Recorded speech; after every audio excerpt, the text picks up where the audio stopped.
Welcome to Vintage Variety. I am back in South Carolina for a quick 3-day trip, but I thought while I was here I would check out this antique store. This is a store I've never visited before. It's called Palmetto Peddlers. Try saying that really fast a couple of times. It's a real tongue twister.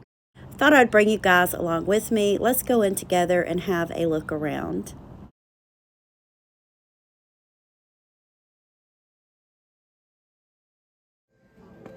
So here is another case. I didn't really see anything promising in the first one, but I'm going to have a look in this one and see if I see anything that really catches my eye. I see a vintage handbag, or actually a couple of vintage handbags, and check out that beautiful statement necklace. A lot of this is kind of run-of-the-mill, and some of it is some pretty good looking items. You'll notice there's music playing in the background, so I have to talk over that music so that I don't get a copyright strike against me. Another beautiful purse. Look at the beadwork on that, guys. And ooh, I love that butterfly. Isn't that pretty?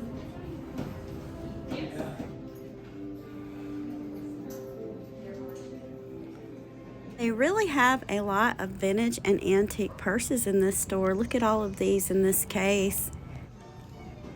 A few pins. I don't really see anything in there that I would purchase, but as always, I like to look at everything. You never know what you're going to run across in a place like this. Look at this purse. It says it's antique, which I agree with. Lots of delicate beadwork. I'm going to take another closer look at the pins. I always suggest when you're in a place like this that you look twice, because you can always overlook something that you may want to purchase. Going to kind of zoom in on these purses that are in the bottom of the case so you guys can get a better look.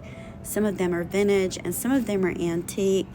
I do collect vintage and antique purses, so of course I always like to look at them. This is really neat. Someone has put together all of these pieces into a shadow box. I mentioned in content before that my friend Cindy likes to do that. She's very talented, and I've actually done a shadow box as a gift for someone before.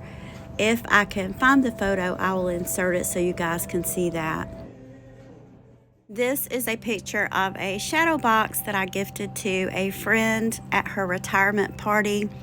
And what I did was I put this together using some scrapbook paper. I added an antique purse, an antique brooch, and then a little card with a description of all of the items that were in it as a keepsake for her. This turned out so well, and I really liked it, and I had planned on eventually doing this with some of my purses from my antique purse collection. I haven't gotten around to it yet, but hopefully I will in the future. These look like vintage Japan. I'm not sure about the color combination, so I think I'll pass on that. And there's some brown ones back here, and those are rather pretty, but I still don't think that's something that I'm going to pick up today. I'm trying to be a little bit more selective and careful money-wise with what I do choose to purchase. They have lots of bracelets over here and a few earrings. Some of these look like they're handmade, and some of them are vintage.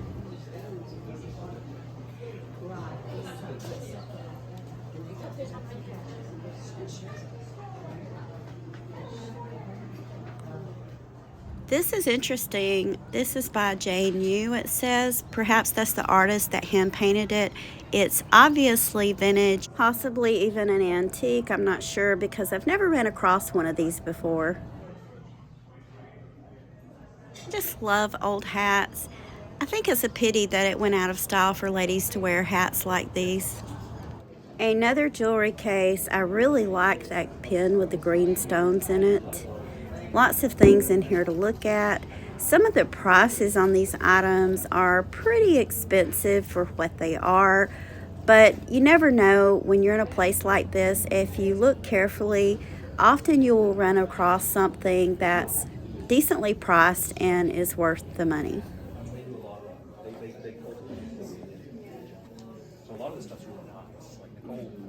I see that they have some vintage pins in the bottom there. Lots of nice pieces. I am hunting for bargains today, As I've mentioned already, I'm kind of watching my budget and what I spend on items. It never hurts to have a good look around. I don't know about you, but I could look at jewelry all day long. Unfortunately, I don't have all day because we do have plans to go somewhere else. There's that green pen again. I just love that green pen. I'm so tempted to buy it, but you know what? I think I have something close to that at home, so I'm going to pass on that one. Gold tone brooch with a purple cabochon in the middle, that is just really drawing my eye to it. I really like that. Again, I'm going to have a really good look in case I missed anything before I move on to the next case. Always look twice. You never know what you're going to miss. Often, I have spotted things that I overlooked. Some more vintage purses. This one looks like faux fur, or maybe it's even mink. Who knows? Another necklace. I have hit the jackpot here, guys.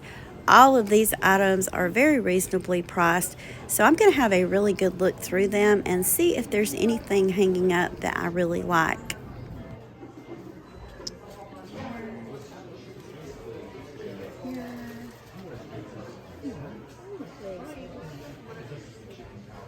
I like that red plastic link necklace.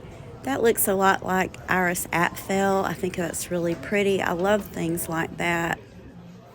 Someone has used some broken bits and pieces of jewelry to create artwork, and I'm okay with that. The only time I get upset when I see something like this is when they've used jewelry that was in good condition or could have been repaired.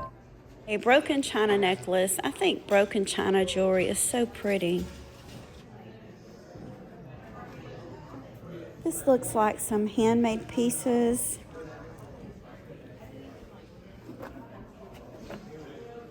And these are all pieces that someone has made also. Very pretty. Someone is very talented. The red glass necklace, that is really pretty. Those are real glass beads. I'm going to take a guess there and say that that one might be vintage Japan, most likely unmarked. If it is, it's one of the ones I had mentioned in previous content as being of a higher quality. They also have lots of beautiful earrings in this case. Quite the collection of trinket boxes, and it looks like some of these boxes are like old containers for makeup and compacts, things like that. Over here we have an entire wall of necklaces. Look at all of those beads. Some of them are glass, some of them are plastic.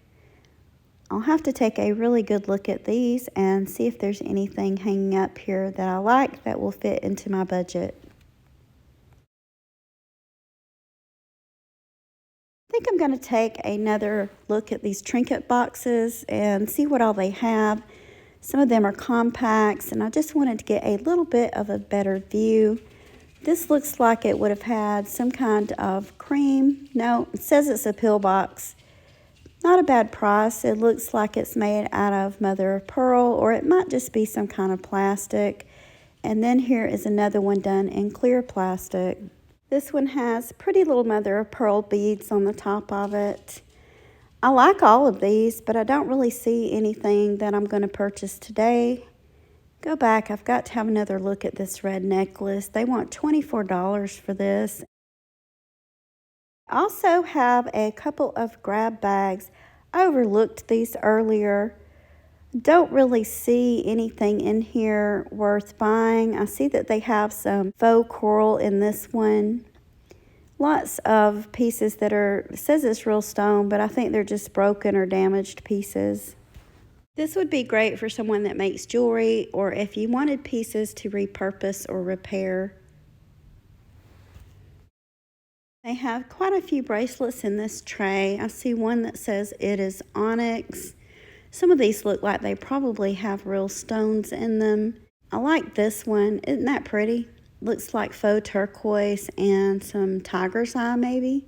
I'm guessing that this is something that is handmade. Very pretty though.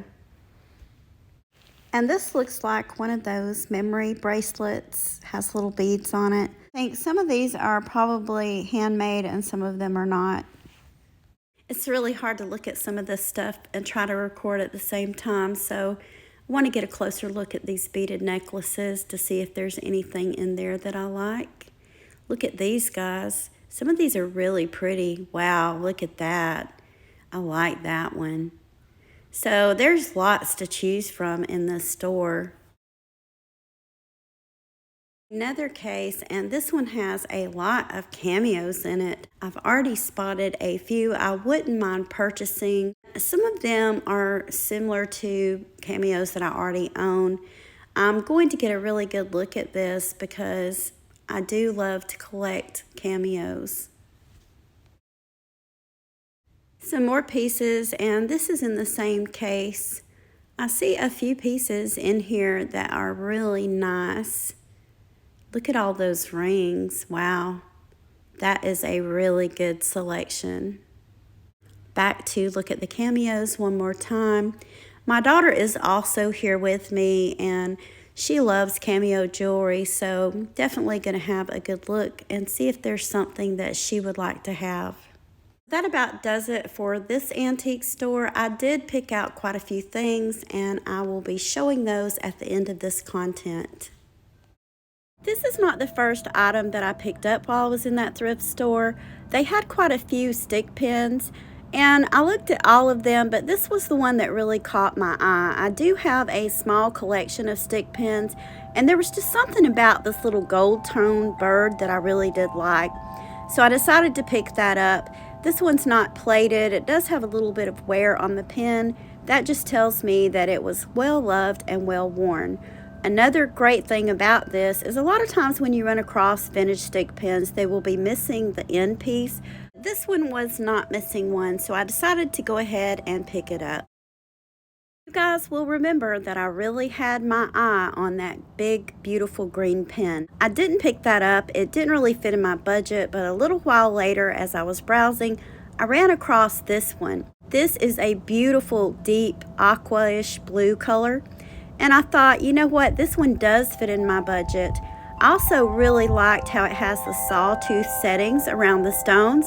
So I thought, why not? I went ahead and picked this up.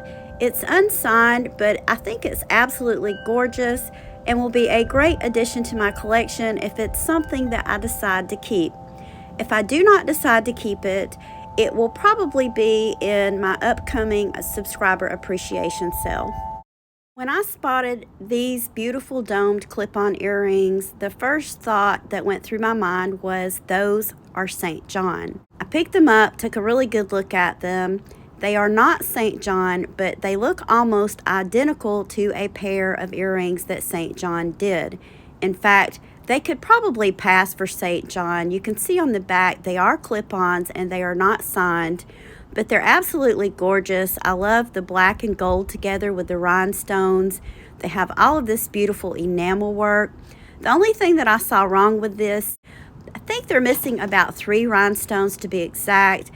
No big deal. That is a very easy fix. Just a little bit of jewelry glue and some spare rhinestones that I have laying around, and these beautiful earrings will be as good as new. Also like the fact that these do have the pads on the back. Of course, they'll need a good cleaning before I wear them. I've mentioned this before, if you really want to wear clip-on earrings, if they have the pads on the back, they're a lot more comfortable. That antique store had a really good selection of cameos, especially in that one case. I didn't really see anything in that case that caught my eye that I didn't already have or that fit into my budget. So I had decided I wouldn't be purchasing any cameos at that store until I ran across these. This was right before I was getting ready to leave, and I noticed these laying in a little booth near the entrance. These are absolutely gorgeous. These are glass intaglio cameo earrings. They are clip-on, and they're in excellent condition for their age. They were a great price, so I decided to pick these up and add these to my purchases. I only purchased one necklace in that store, and that is this one. I thought this was beautiful. I recently did content on how I like to layer pieces of jewelry together to achieve different looks. If you haven't seen that content, I'll put a link to it in the description box below. I thought this would make a great staple for jewelry that I like to wear all the time. This is a great piece of jewelry to layer with other chains, beads, and necklaces. This necklace is unsigned. I don't really go on whether it's signed or not. What I go off of is if I like it and if it's a piece I think that I will wear. And this is definitely a piece of jewelry that I will wear and wear often. This is the last item that I'm going to show today. It's the first item that I picked up in that store. You'll recall that they had a lot of vintage and antique purses in that store, and that is something that I like to collect. These were in a bag for a really good price, and the tag on them was marked as is. They are obviously damaged and need some repairs, but I'm going to pour these out and we're going to have a really good look at them together.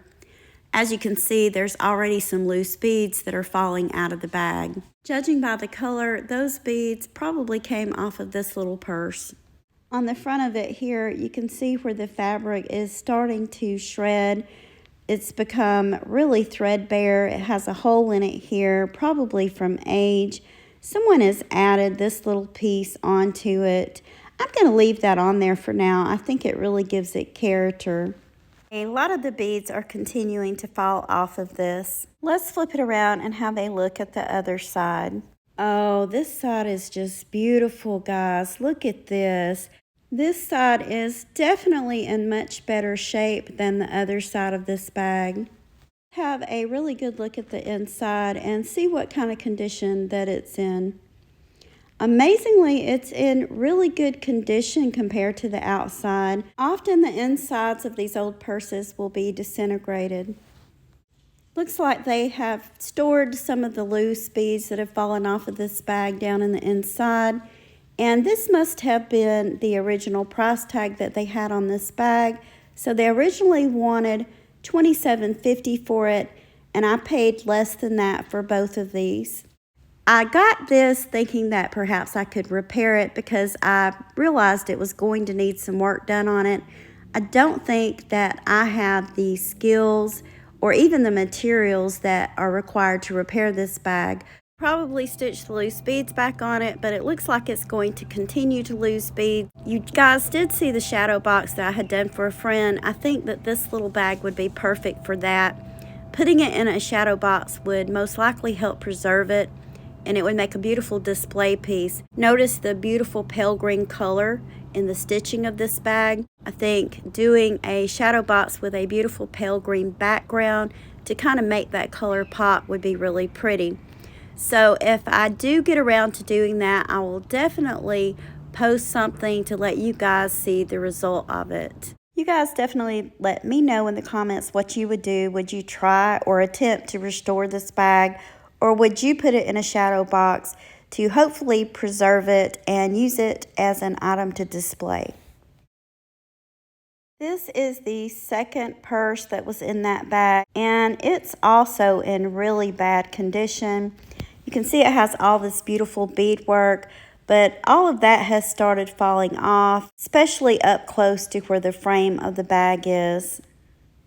It almost looks as though someone has tried to stitch it back on in this spot, but I don't know if this is even salvageable. I think this would be really tedious to repair. Let's flip it over and have a look at the other side. The other side isn't quite as bad as the front of it is. I can see that there's a strip of beadwork here. That could probably be reattached, but there's still going to be some holes. Someone that is really good at beading and beadwork could probably repair this bag. I think I could do it, but I don't know if I would want to put the effort in. Let's look at the inside. Amazingly, the inside is in really good condition compared to the outside. That's really not surprising when you think about it. After all, the beadwork is going to be a lot more delicate, and it's going to get a lot more wear being on the outside of the bag. I really don't know if I would want to repair this or not. Maybe if I repaired this side, which isn't the worst part of the bag, and did the same thing as I'm planning to do with the other bag and just put this in a shadow box to put up in a room as a display or to hang on the wall as wall art. You guys definitely let me know what you think in the comments. I want to thank you for taking time out of your day to share these items with me. If you haven't already, please give me a thumbs up, subscribe, and ring the bell for notifications on more content about collecting vintage and antique items. Thank you again for watching, and I hope you all have a wonderful day.